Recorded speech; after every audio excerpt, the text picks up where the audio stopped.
Nate Keeton with the Bloomfield Township Fire Department in Bloomfield Township, Michigan. We are here at Sutphen today picking up our Monarch engine. We have a 450 cubic inch Cummins diesel, which powers our 1500 GPM hail pump. This is a sister truck. We bought a Sutphen 2 years ago. Liked it so much, we decided to go with another one. In here we have our flip-up rear seats. Now, the way our department operates is we do 2 on a rescue and 2 on an engine. So we will run 2 individuals in the front of this truck, but we like to have the option of the back seat. But with the flip-up, it gives us a little more space because we're going to store our water rescue stuff in each of our engines. That way, if we have a water rescue, we can have them get dressed in the back of the truck, giving them a little more space with the flip-up. So again, we have the hail pump here, 1500 GPM. We have a basic setup. Our department tends to go with more of the basic, kind of nuts and bolts, old school type engine. We have the pump boss, so we use on all our vehicles. Really nice to have that regulation of our pressure. And here's our engineer's compartment. We're going to have a bunch of equipment mounted on the wall. We tend to like to have that a little more clean, easier to operate, and then we'll have our 50-foot LDH through there. Here we have a couple SCBA holders. We have 4 spares we keep on this truck. These are nice, keep the SCBAs nice and clean, out of the way, so we don't have to clutter up our compartment space. Keep our ventilation fan in here. We have a hydrant bag that goes in here. And then on the back, what we'll do is we'll mount some of the road cones. But it's easier to have that pull out. That way we don't have to reach into that compartment and potentially hurt our backs. So in this compartment, this is where we keep our jaws of life. So we're going to have the Hurst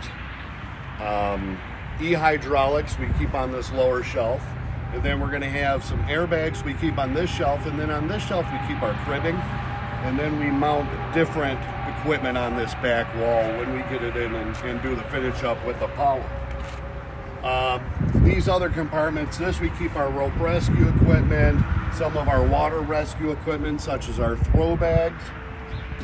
In this, we actually keep a lot of our spare medical equipment that we don't necessarily need for operations first. So now on this truck, also along with the other side, these compartments here we use for our gear. We'll put our bunker, our turnout coats and everything. We're kind of heading more toward the clean cab design. So when we have a fire, we don't have to keep our turnout gears in the vehicle. We'll strip down, we have a decon bucket we actually keep in the engineer's compartment, and then we go ahead and dress down, put our gear in here, kind of keeping it separate from the cab. Another thing we have is on the back wall of this compartment, it's a transverse compartment. We'll keep a New York hook, a pike pole, and various other equipment. And also on the midpoint of this transverse compartment, we have a 3000, an inverter that we use to power up equipment. We generally don't carry generators on our engine or have the hydraulic generators, so we tend to go with an inverter. With the LED now, that tends to make it a little more convenient and gives us a little more money for other options. Now in here we have the Bostrom fire seats.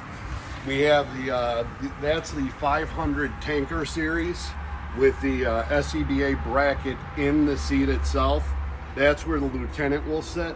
And actually, we just went to a headset setup in this truck, which we never really have had on any of our other trucks. We tried some of the wireless, but this is a hardwired setup that we have for our occupants of the vehicle. Kind of brings down the noise and makes it a little easier to communicate with anyone else on the truck.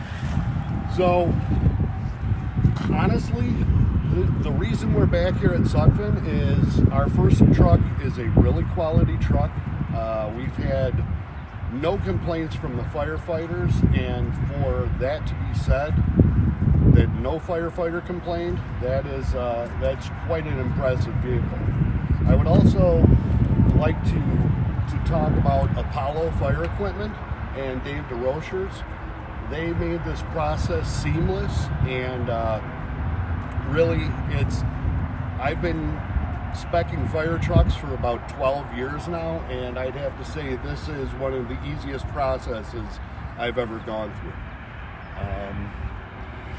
Again, thank you very much, Sutphen, for building such a good truck, and we'll see you again.